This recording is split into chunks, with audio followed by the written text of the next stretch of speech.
ನರೇಂದ್ರ ಮೋದಿಯವರ ಹತ್ರ ಹೋಗಿ ಕೇಳಿ ನಮಗೆ ನ್ಯಾಯ ಕೊಡಿಸ್ತಕ್ಕಂಥ ಪ್ರಯತ್ನವನ್ನು ಮಾಡ್ತಾ ಇಲ್ಲ.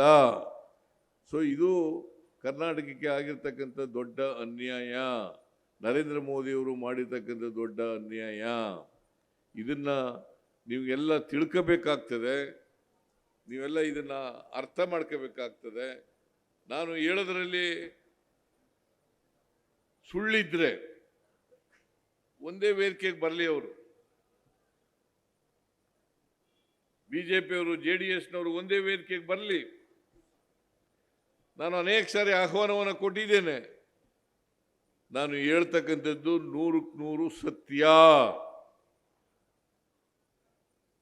ಆದ್ರಿಂದ ಕರ್ನಾಟಕದಲ್ಲಿ ನಾವು ಈ ವರ್ಷ ಅಂದರೆ 2000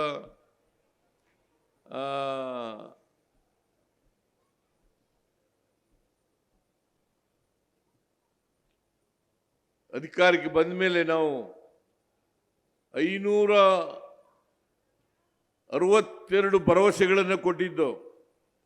ಈಗಾಗಲೇ 542 ಭರವಸೆ ಇಲ್ಲ, 242 ಭರವಸೆಗಳನ್ನು 242 ಭರವಸೆಗಳನ್ನು ಈಡೇರಿಸಿದ್ದೇವೆ. ಯಾವುದಾದರೂ ದೇಶದಲ್ಲಿ ನುಡಿದಂತೆ ರಾಜ್ಯ ಇದ್ರೆ, ನುಡಿದಂಥ ಸರ್ಕಾರ ಇದ್ರೆ, ನುಡಿದಂತೆ ನಡೆದಂಥ ಸರ್ಕಾರ ಯಾವುದಾದರೂ ಇದ್ರೆ ಅದು ಕಾಂಗ್ರೆಸ್ ಸರ್ಕಾರ ಮತ್ತು ನಮ್ಮ ಸರ್ಕಾರ ಅಂತಕ್ಕಂಥದ್ದನ್ನು ತಿಳ್ಕೋಬೇಕಾಗ್ತದೆ. ಇವರೆಲ್ಲ ಅಸಮಾನತೆಯನ್ನು ಹೋಗಲಾಡಿಸ್ಲಿಕ್ಕೆ ಮಾಡ್ತಕ್ಕಂಥ ಕಾರ್ಯಕ್ರಮಗಳನ್ನು ನಾನು ಮಾಡಲಿಕ್ಕೆ ನೀವೇ ಪ್ರೇರಣೆ ಅಂತಕ್ಕಂಥ ಮಾತುಗಳನ್ನು ಹೇಳಲಿಕ್ಕೆ ಬಯಸ್ತಾ ಇದ್ದೇನೆ. ನೀವು ಕೊಟ್ಟಂತ ಶಕ್ತಿಯಿಂದ, ನೀವು ನನಗೆ ಮುಖ್ಯಮಂತ್ರಿ ಮಾಡಿದ್ರಿಂದ ಇವೆಲ್ಲ ಕಾರ್ಯಕ್ರಮಗಳನ್ನು ಮಾಡಲಿಕ್ಕೆ ಸಾಧ್ಯ ಆಯಿತು. ಅದರಿಂದ ನೀವೆಲ್ಲರೂ ಕೂಡ ನನಗೆ ಆಶೀರ್ವಾದ ಮಾಡಿ ವಿಧಾನಸಭೆಗೆ ಕಳಿಸಿ ಮುಖ್ಯಮಂತ್ರಿಯನ್ನಾಗಿ ಮಾಡಲಿಕ್ಕೆ ಅವಕಾಶ ಕಲ್ಪಿಸಿಕೊಟ್ಟದ್ರಿಂದ ಇವೆಲ್ಲ ಮಾಡಲಿಕ್ಕೆ ಸಾಧ್ಯ ಆಯಿತು. ಇನ್ನೂ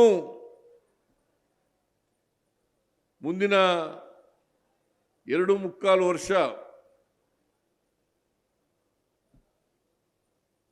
ನಾವು ಅಭಿವೃದ್ಧಿ ಕಾರ್ಯಕ್ರಮಗಳನ್ನು ಮಾಡ್ತೀವಿ, ಉಳಿದ ಭರವಸೆಗಳನ್ನು ಕೂಡ ಈಡೇರಿಸ್ತೀವಿ. ಯಾವುದಾದರೂ ಕೊಟ್ಟ ಮಾತಿನಂತೆ ನಡ್ಕೊಂಡಿರ್ತಕ್ಕಂಥ ಸರ್ಕಾರ ಇದ್ರೆ ಅದು ಸಿದ್ದರಾಮಯ್ಯನವರ ಸರ್ಕಾರ, ಕಾಂಗ್ರೆಸ್ ಸರ್ಕಾರ ಅಂತಕ್ಕಂಥ ಮಾತುಗಳನ್ನು ಹೇಳಲಿಕ್ಕೆ ಬಯಸ್ತಾ ಇದ್ದಾರೆ.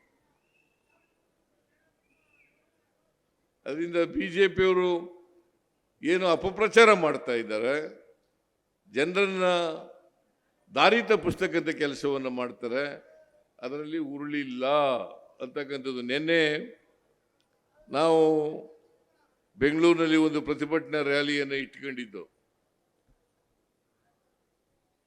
ಕಾರಣ ಯಾಕಪ್ಪ ಅಂತಂದ್ರೆ, ಬಿಜೆಪಿಯವರು ಮತ ಕಳ್ಳತನ ಮಾಡಿ EVM ಅನ್ನು ದುರುಪಯೋಗ ಮಾಡಿಕೊಂಡು ಅಧಿಕಾರಕ್ಕೆ ಬಂದಿದ್ದಾರೆ ಅಂತಕ್ಕಂಥದ್ದು ನಮ್ಮ ಆರೋಪ. ಇದು ಒಂದು ಕ್ಷೇತ್ರದಲ್ಲಿ ನಾವು ಸಂಪೂರ್ಣವಾಗಿ ರಿಸರ್ಚ್ ಮಾಡಿದ್ದೀವಿ, ಸಂಶೋಧನೆ ಮಾಡಿದ್ದೀವಿ. ಆ ಸಂಶೋಧನೆಯನ್ನು ರಾಹುಲ್ ಗಾಂಧಿಯವರು, ಲೋಕಸಭೆಯಲ್ಲಿ ವಿರೋಧ ಪಕ್ಷದ ನಾಯಕರು, ಅವರು ಮೊನ್ನೆ ಮಾಧ್ಯಮದವರ ಜೊತೆ ಮಾತಾಡಿ ಮಾಧ್ಯಮದ ಜೊತೆ ಆ ದಾಖಲಾತಿಗಳನ್ನು ಕೂಡ ಪ್ರದರ್ಶನ ಮಾಡತಕ್ಕಂಥ ಪ್ರಯತ್ನವನ್ನು ಮಾಡಿದ್ದಾರೆ. ನಿನ್ನೆನೂ ಕೂಡ ದಾಖಲಾತಿಗಳನ್ನು ಪ್ರದರ್ಶನ ಮಾಡ್ತಕ್ಕಂಥ ಕೆಲಸವನ್ನು ಮಾಡಿದ್ರು. ಸೊ ಇದು ಅದಕ್ಕೆ ನೆನ್ನೆ ಹೇಳಿದೆ ನಾನು, ಬಿಜೆಪಿಯವರು ಯಾವಾಗಲೂ ಕೂಡ ಜನರ ಆಶೀರ್ವಾದವನ್ನು ಪಡೆದು ಅಧಿಕಾರಕ್ಕೆ ಬಂದಿಲ್ಲ. ಈಗ ಕರ್ನಾಟಕದಲ್ಲಿ ಉದಾಹರಣೆಗೆ ನೋಡಿ, 2008ರಲ್ಲಿ ಅವರು ಅಧಿಕಾರಕ್ಕೆ ಬಂದರು. ಯಡಿಯೂರಪ್ಪನವರು ಮುಖ್ಯಮಂತ್ರಿ ಆದರು. ಆಮೇಲೆ ಸದಾನಂದ ಗೌಡ ಆದರು. ಆಮೇಲೆ ಜಗದೀಶ್ ಶೆಟ್ಟರ್ ಆದರು. ಆಗ ಜನ ಇನ್ನು 113 ಸ್ಥಾನಗಳು ಬಂದಿರಲಿಲ್ಲ. ಮತ್ತೆ 2018ರಲ್ಲೂ ಕೂಡ ಅವರಿಗೆ 103 ಸ್ಥಾನಗಳು ಬರಲಿಲ್ಲ. ಯಾವಾಗಲೂ ಜನರ ಆಶೀರ್ವಾದವನ್ನು ಪಡೆದು ಪ್ರಜಾಪ್ರಭುತ್ವದಲ್ಲಿ ಅಧಿಕಾರಕ್ಕೆ ಬರಬೇಕು. ಅದನ್ನು ಮಾಡಲಿಲ್ಲ. ಪ್ರಜಾಪ್ರಭುತ್ವ ವಿರೋಧಿ ನೀತಿಯನ್ನು ಅನುಸರಿಸಿ, ಸಂವಿಧಾನಕ್ಕೆ ವಿರೋಧವಾದಂಥ ನೀತಿಯನ್ನು ಅನುಸರಿಸಿ ಅವರು ಆಪರೇಷನ್ ಕಮಲ ಮಾಡಿ ಅಧಿಕಾರಕ್ಕೆ ಬಂದದ್ದು. 2 ಬಾರಿ ಅಧಿಕಾರಕ್ಕೆ ಬಂದಿದ್ದಾರಲ್ಲ ಕರ್ನಾಟಕದಲ್ಲಿ. ಆ ಕರ್ನಾಟಕದಲ್ಲಿ 2008ರಲ್ಲಿ 2018ರಲ್ಲಿ ಈ 2 ಬಾರಿನೂ ಕೂಡ ಅಧಿಕಾರಕ್ಕೆ ಬರಲಿಲ್ಲ. ಅವರು ಜನರ ಆಶೀರ್ವಾದವನ್ನು ಪಡೆದು ಅಧಿಕಾರಕ್ಕೆ ಬರಲಿಲ್ಲ. 2 ಬಾರಿನೂ ಆಪರೇಷನ್ ಕಮಲ ಮಾಡಿ ಅಧಿಕಾರಕ್ಕೆ ಬಂದದ್ದು. ನಾನು ಯಾಕೆ ಈ ಮಾತನ್ನು ಹೇಳ್ತಾ ಇದ್ದೀನಿ ಅಂತಂದರೆ, BJPಯವರಿಗೆ ಅಧಿಕಾರದ ದಾಹ, ಮತ್ತೆ ಯಾವಾಗಲೂ ಕೂಡ ಅಧಿಕಾರದಲ್ಲಿ ಇರಲೇಬೇಕು ಅಂತೇಳಿ ಅವರು ಸಂವಿಧಾನಕ್ಕೆ ವಿರುದ್ಧವಾದಂಥ, ಪ್ರಜಾಪ್ರಭುತ್ವಕ್ಕೆ ವಿರುದ್ಧವಾದಂಥ ನೀತಿಯನ್ನು ಅನುಸರಿಸ್ತಾ ಇದ್ದಾರೆ.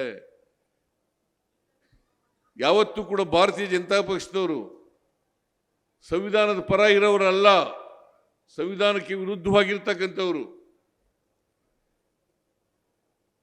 ಬಾಬಾ ಸಾಹೇಬ್ ಅಂಬೇಡ್ಕರ್ ಅವರ ಹೆಸರನ್ನು ಹೇಳ್ತಾರೆ ಅಷ್ಟೇ.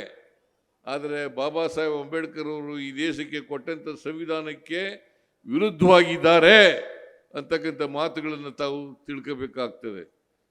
ನಿಮಗೆ ಗೊತ್ತಿರ್ಬೋದು, ಅವ್ರು ಯಾರು ಕೂಡ ಸಂವಿಧಾನ ಬಾಬಾ ಸಾಹೇಬ್ ಅಂಬೇಡ್ಕರ್ ಅವರು ರಚನೆ ಮಾಡಿದ್ರು. ಅದು ಜಾರಿಯಾದದ್ದು 1950 26ನೇ ತಾರೀಕು, ಜನವರಿ 26ನೇ ತಾರೀಕು. ಆಗ ಅವರ ಆರ್ಗನೈಸರ್ ಪತ್ರಿಕೆಯಲ್ಲಿ ವಿರುದ್ಧವಾಗಿ ಬರೆದರು.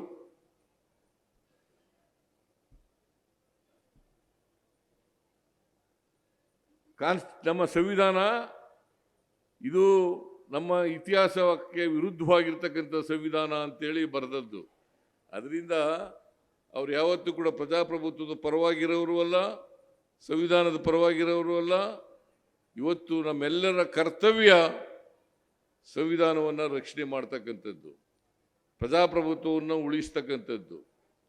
ಅದಕ್ಕೋಸ್ಕರ ನಾವು ಎಲ್ಲ ಪ್ರಯತ್ನವನ್ನು ಮಾಡಿ ಡೆಮಾಕ್ರಸಿ ಮತ್ತು ಕಾನ್ಸ್ಟಿಟ್ಯೂಷನ್ ಇವೆರಡನ್ನು ಕೂಡ ಉಳಿಸ್ಕೋಬೇಕು. ಯಾಕೆಂದರೆ ನಾವು ಸಂವಿಧಾನವನ್ನು ರಕ್ಷಣೆ ಮಾಡಿದ್ರೆ ಸಂವಿಧಾನ ನಮ್ಮನ್ನು ರಕ್ಷಣೆ ಮಾಡ್ತದೆ.